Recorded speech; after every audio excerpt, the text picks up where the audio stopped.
De todas formas, avivó algunos conflictos, ¿no? Bueno, en ratito vamos a hablar de las consecuencias políticas de todo esto, ¿no? Porque hasta el kirchnerismo está criticando al gobierno por estas medidas, ¿cómo es que le dicen?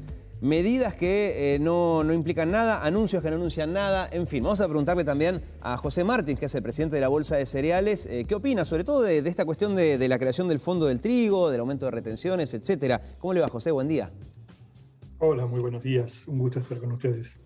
Cuéntenos cómo ve estas medidas y, bueno, cómo los afecta, o más allá de cómo afecta al campo, que sabemos que, bueno, no muy bien, siempre desde los gobiernos hablan de como un bien mayor, ¿no? En esto de que todos tenemos que poner algo, en fin, lo escucho.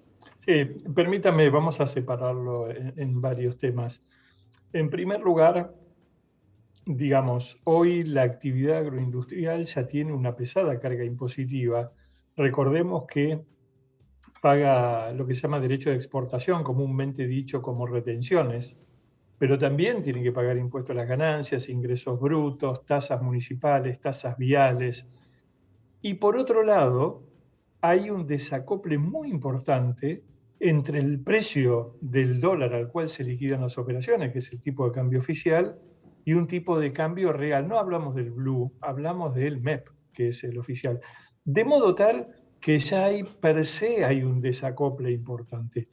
Por otro lado, ¿cuál es la preocupación que tiene que ver con el campo y la agroindustria en general? El continuo cambio de las reglas de juego, el continuo mover el arco, como se diría en términos populares o futboleros. Cuando desde el campo se proyecta un planteo de siembra, de producción que se hace de manera semestral anual, siempre se tienen en cuenta los parámetros vigentes para decidir la siembra. Si nosotros permanentemente vamos a estar cerrando exportación, cuotificando, inventando fideicomisos, eso mina la confianza de aquel que tiene que invertir, va a minar la confianza de aquel que ya tiene un riesgo implícito, de manera tal que obviamente le cambia el humor. Eso por un lado. Por otro lado, estamos hablando que estas nuevas herramientas de fideicomisos está probado que no ha funcionado. En el caso de aceites, es un fideicomiso cerrado donde los participantes de la industria de aceite tienen que entre ellos subsidiarse, pero claro está que no llegó a las góndolas. A pesar de esto, el precio subió y mucho. Estamos hablando de trigo.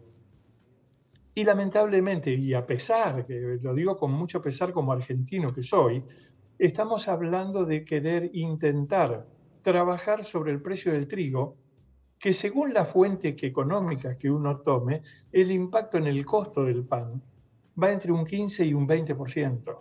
De manera tal que estamos, digamos así, penando una actividad para tratar de frenar el costo del 20% de un producto. ¿Qué pasa con el 80% restante?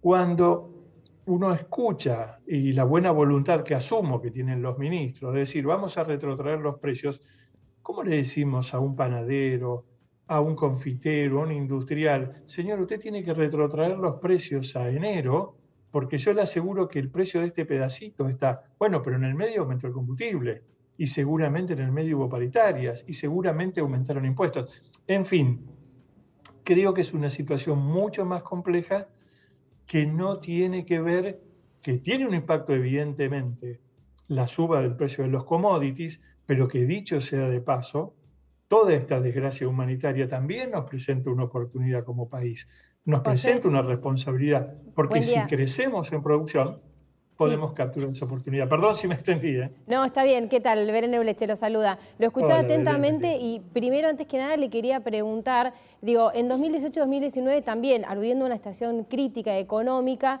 el gobierno tuvo que recurrir a este incremento del 2% en las retenciones que tienen que ver con los productos industrializados. ¿Cuál es el cambio? Hoy también hay una situación crítica. Entiendo que la carga impositiva sigue siendo la misma sobre los sectores porque tampoco hemos vivido una situación de baja impositiva. Digo, ¿qué es lo que cambia en este gobierno? Digo, ¿hay una falta de confianza quizás en las medidas que se están tomando como para que el sector no acompañe? Y por otro lado, para completar, desde el sector, o sea, ¿cuál es creen que puede ser el aporte, ¿no?, que ustedes hagan para reducir el precio de los alimentos en el mercado local. Bueno, por eso yo, Belén, puntualizaba, digamos, la película general, ¿no? Hoy los precios, lamentablemente, a nivel mundial, los precios de los alimentos suben. Ahora, permítame hacer una comparación. Países exportadores como Argentina, caso Uruguay, Paraguay, Brasil, vecinos nuestros, Estados Unidos, que también tienen la misma problemática, que la suba de los precios en lo que exportan impacta en el mercado doméstico, tienen un 7% de inflación anual. Nosotros tenemos un 50%, hablamos de 60%. Permítame otro ejemplo. Los países europeos que tienen que comprar estos commodities agrícolas que están influenciados con altos precios, también tienen inflación a este tenor. Con lo cual lo que quiero decir es, más allá de la suba puntual de los precios de los commodities, hay un tema estructural en la Argentina, ¿no? Y que ha sido recurrente a lo largo de los últimos, no sé, 100 años. De modo tal, digo, hoy todo lo que tiene que ver con la agroindustria está teniendo la carga impositiva en la diferencia en la brecha de tipo de cambio, de modo tal que ya ahí hay un desacople per se. Por otro lado, también desde la agroindustria hemos hecho planteos de tenemos que tener un esquema de subsidiar la demanda, es decir, ¿dónde tenemos que actuar para que compatriotas nuestros que la están pasando mal podamos contribuir a ellos puntualmente en atender sus necesidades? Y no es necesario tener que subsidiar a aquellos que tienen capacidad de pago. ¿No? Lo mismo sucede con energía, etc. Entiendo. Gracias, José, por su tiempo. Muy amable.